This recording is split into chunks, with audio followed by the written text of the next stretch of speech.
Թևոսյան 1 դրոպ 3 բնակելի համալիր։ Քո երազանքի բնակարանն արդեն պատրաստ է։ Գնիր բնակարան տարաժամկետ վճարման տարբերակով, վայելիր այն ամռանը։ Ակցիայի մասնակիցները արդարություն են վանկարկում, պահանջում են արդարություն ոչ ոստիկանապետությանը։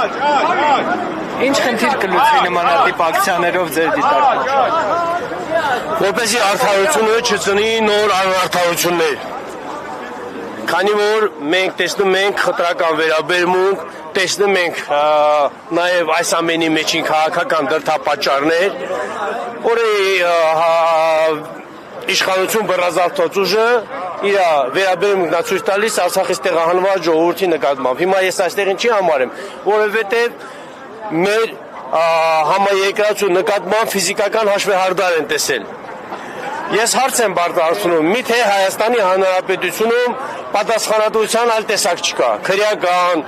չեմ մանում, նյութական, վարչական, քաղաքացիական, ֆիզիկական հաշվեհարդարը դա պատասխանատվության տեսակ է, եւ ինչու եթե իրենց ժողովրդավարական բաստիոն հռչակած իշխանությունների ոստիկանությունը, եթե այդպիսի խախտում կատարել է իր աշխատակիցը, ինչու չի պատժում, ինչու չի հրապարակում այն ոստիկանների անունները, ովքեր իրենց վեր են դասել օրենքից եւ նոր պատասխանատվության տեսակ է մրցել ֆիզիկական հաշվեհարդար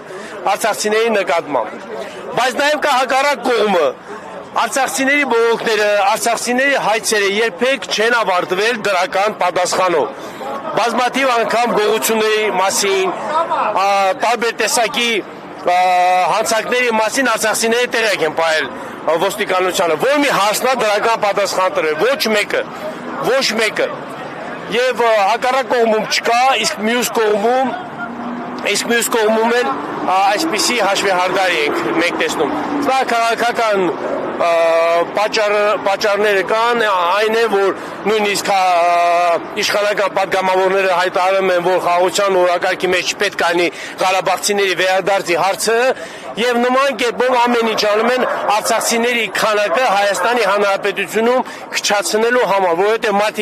որի հետևանքով մարդիկ կհիասթափվեն, կգնան, քանակը քիչ կլինի, բողոքի ձայները քիչ կլինի եւ ընդհանրապես Արցախի հարցը կփակվի։ Չէ՞ որ միայն Արցախի տարածքի հանձնումով Արցախի հարցը չի փակվել, քանի որ կան արցախցիներ։ Հիմա իրենց արժեվ խնդիր կա դրված արցախցիների քանակը քչացնել Հայաստանի Հանրապետությունում։ Ասում է Արցախը 30 տարի շարունակ բանակցություններն այն մասն են եղել, որ այն Ադրբեջանի կազմում է։ Նիկոլ Փաշինյանը շատ բան ասում է, նույն Նիկոլ Փաշինյանը ժամանակին էլ ասում էր Արցախը Հայաստան է եւ վերջ։ Եթե Նիկոլ Փաշինյանի ամեն ասածը մենք հիմք ընդունենք, մի օր մի բան ասում, հաջորդ օր մյուս բան ասում, նա ասածը ոչ մի ժամանակ հիմք չի կարելի ընդունալ։ Իսկ այս պահի դրությամբ արցախցիներն ինչ խնդիրներ ունեն։ Արցախցիները մի շարք խնդիրներ ունեն,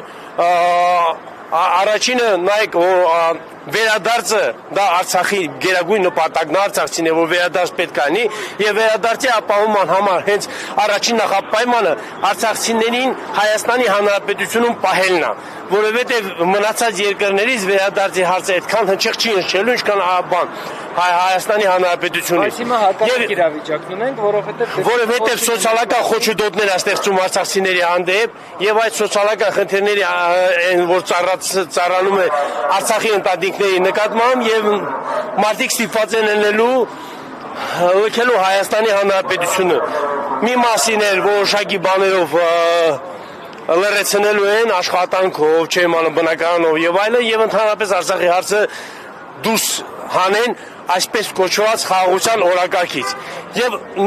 այսօր նույնպես այն արցախցիներն են ընդունում աշխատանքի, ովքեր որ սպասարկում են այսպես կոչված խաղաղության օրակարգը։ Այդպիսի արցախցիներ կան։ Իհարկե կան։ Եվ ամենամեծ ցավը հենց այնա, որ քաղցկեղը այնց է այդպիսի արցախցիներն են մեր մեջ, ովքեր սպասարկում են, ովքեր նույնիսկ կոչ են անում իր համաերկրացիներից, որ նման բաների չմասնակցեն։ Շնորհակալություն։